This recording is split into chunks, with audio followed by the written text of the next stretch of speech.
welcome back to the How To Podcast series. Again, my name is Dave. Happy to have you back. In the last episode, we talked about 3 causes of Podfade. What is Podfade? If you're not sure, go back and listen to this episode just before this one.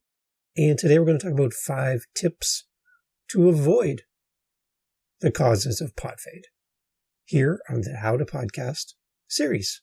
Thanks for listening.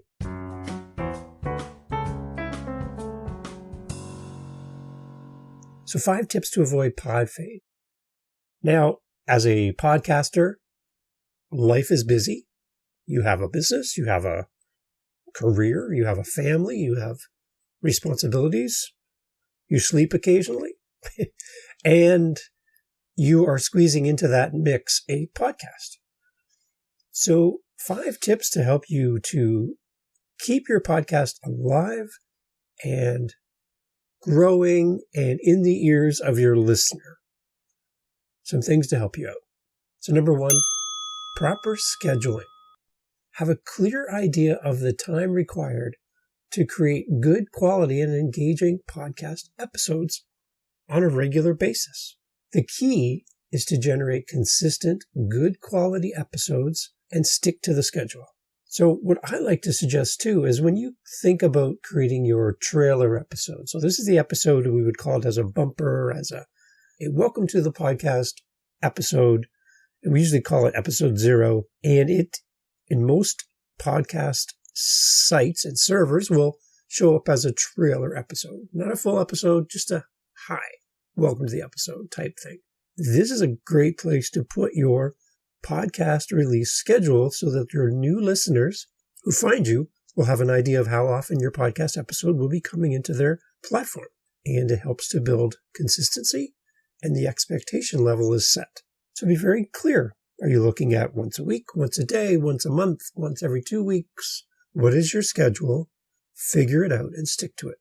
It helps you to avoid Podfade. Number 2, do you have a sufficient content for your release schedule? Ensure that the chosen subject is not too broad or too narrow. Now, what do we mean by this? So if you have a podcast idea and you want to speak to everyone in the world about everything, you'll probably end up speaking to no one. It's too broad. You need to have a theme. You need to have something that helps people to focus in on you and why I'm coming to you and not some other podcast. Now, in America, they like to say the word niche. The word is actually niche. So when you say the riches are in the niches, that actually only means something, I guess, in the States. But for the rest of us, it's niche. And when you choose your niche is basically choosing your subject, theme, and title and what you're going to be talking about. You want to be able to have it down to a point where you have enough room for content creation and topics to talk about, but not so narrow that you run out of things to talk about too quickly. So a good example. Okay, so you want to talk about paint. Okay, paint. Great. What kind of paint? Oh, I'm going to talk about household paint. Okay, good. Household paint. Is that it? No, I want to go even more down from that. I want to go down to household paint brushes. Oh, okay, now we're down to household paint brushes. Okay, is that it? No, I want to go even more. I want to go down to household paint brushes. How about the rollers? Yeah, okay. Household paint brush rollers. Good. Are you done? No, I'm going to go further. How about household paint brush roller refills? Okay, I don't know how many podcast episodes you can have on that topic, but that's really niche down. That's good job, but maybe too much. So think about how broad or how narrow your topic is and try to find a healthy balance between the two. It'll help you to avoid Podfade. Number 3, adequate preparation. Start your podcast journey by learning everything possible about starting a podcast. And you're doing that because you're here with us today. The other thing you can do is join a group of other podcasters on a similar journey. Grow together, share the experience, and learn from others. There's wisdom in the counsel of many. And being a part of a podcast mastermind, which we do, you can learn and grow with someone else who is sitting behind a microphone just like you are, trying to figure this all out. Join a group. It'll help you. Adequate preparation. Put the effort in at the beginning to help avoid Podfade. Number 4, batch record your episodes. Recording as many podcast episodes as possible before the scheduled release date reduces your workload and ensures that you do not run too tight on your schedule every week or month.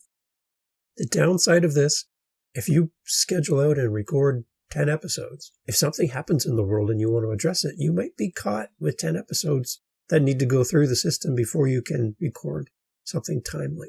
Or you put that group on hold, do a special episode, and drop it in there. It happened with me. I have a podcast about authors, and it's called Living the Next Chapter. Interviewed a great author with a book coming out at a certain date, and I've already got authors lined up, and her episode won't come out for a month after her book release. So instead, I'm going to pause the other episodes, record her episode, and drop it right in there on the date of her podcast, of her book release, and capitalize on that. It's a great way to do that. So batch record is great. Record as much as you can when you can.